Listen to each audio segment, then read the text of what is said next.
Hello beautiful people, welcome back to my channel Sudarshana Reddy. నేను అర్చన. ముందుగా అందరికీ దేవి నవరాత్రుల శుభాకాంక్షలు. సో దేవి శరణ్ నవరాత్రులు అనమాట.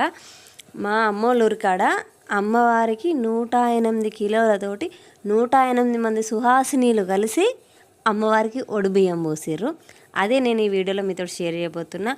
అండ్ ఈ వీడియో అయితే కొంచెం క్లమ్జీగా ఉంది, ఎందుకంటే అమ్మ తీసింది అక్కడ చాలామంది తోసేస్తుర్రంట, అందుకనేసి తీయలేకపోయింది. బట్ తనకు వీలైనట్టుగా తనకు తీయొచ్చిన తనకు తెలిసిన విధంగా అయితే వీడియో తీసి నాకు సెండ్ చేసింది అమ్మ.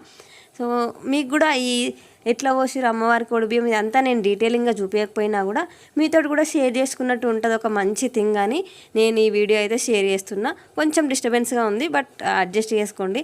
సో ఫస్ట్ అయితే 108 మంది సుహాసినీలు ఒక దగ్గర కలిసి అమ్మవారికి ఏమంటారు 108 కిలోల వడిబియ్యంని పసుపు అండ్ నెయ్యి పోసి కలుపుతారు అనమాట. అందరూ చేయి పెడతారు ఖచ్చితంగా బియ్యంలో, వాళ్ళు కలిపినట్టుగా అవుతుందని.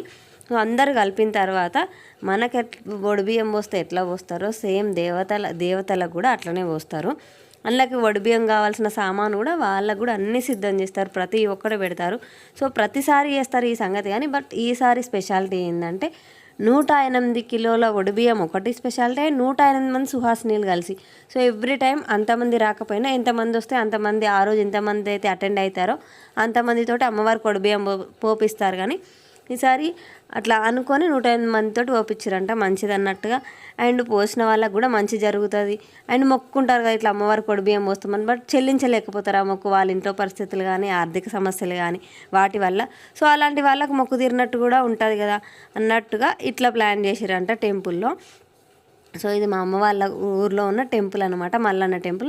మీరు నన్ను ఆల్రెడీ ఫాలో అయింటే చాలా వీడియోస్లో ఫుల్ గుడి టెంపుల్ అయితే చూసేసి ఉంటారు మీరు ఆల్రెడీ. సో ఇది అమ్మవారిది. ఫస్ట్ శివయ్య ఉంటాడు, శివయ్య పక్కకు అమ్మవారు దుర్గామాత ఉంటుంది. ఆ రోజు వడిబియ్యం పోయడమే కాకుండా ఈ దేవి శరన్నవరాత్రులు మొత్తము అమ్మవారిని అలంకరణ కానీ అక్కడ అన్నప్రసాదాలు కానీ చాలా గ్రాండ్గా ఉత్సవాలు అయితే ఘనంగా జరుపుతారు. సుహాసినీలు అంటే ఎవరు అని మీ డౌట్ మీకు రావచ్చు. ఒకవేళ తెలిసి ఉంటే పర్వాలేదు, తెలియకపోతే తెలియని వరకు నేను చెప్తున్నా. పెళ్ళై ముత్తైదుగా ఉన్న ఆడవాళ్ళని సుహాసినీలు అని పిలుస్తారనమాట. సో పెళ్ళి కానీ ఆడవాళ్ళు సుహాసినీలు గారు, పెళ్ళైన ఆడవాళ్ళు మాత్రమే సుహాసినీల కిందికి వస్తారు. సో అందుకే 108 అని లెక్కతోటి సుహాసినీలు అని నేను మెన్షన్ చేసిన. పెళ్ళైన వాళ్ళకి మాత్రమే అర్హత ఉంటుంది ఒడిబియ్యం పోయడానికి, పెళ్ళి కాని వాళ్ళు పొయ్యరు ఒడిబియ్యము.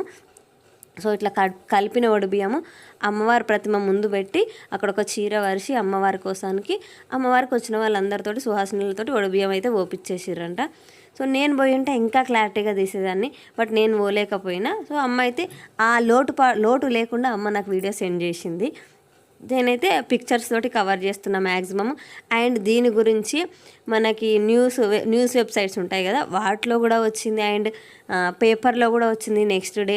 అండ్ ఈ దేవి నవరాత్రులలో అమ్మవారి రోజు ఒక రూపం ఉంటుంది కదా అమ్మవారిది, అట్లా ప్రతి రూపానికి ఒక ప్రత్యేకంగా చేస్తారనమాట.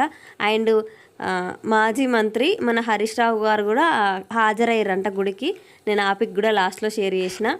అమ్మవారికి 1,00,000 గాజులతోటి అమ్మవారికి అలంకరణ చేసిరంట. అండ్ అట్లనే మహాలక్ష్మీదేవి రూపం వేసినప్పుడు అమ్మవారికి 1,00,000 పూలతోటి కూడా అర్చన చేస్తారు, చాలా ఘనంగా చేస్తారు. నేను ముందు లాస్ట్ ఇయర్ వ్లాగ్లో కూడా షేర్ చేసిన అమ్మవారికి బంగారు కిరీటం చేపించి పెట్టిరు అనేసి. సో ఇది ఈ వీడియో ముచ్చట. That's it for the video. మళ్ళీ వీడియోలో మళ్ళీ కలుసుకుందాము. అప్పటిదాకా చూస్తూనే ఉండరు సుదర్శన రెడ్డి. నేను అర్చన. బాయ్.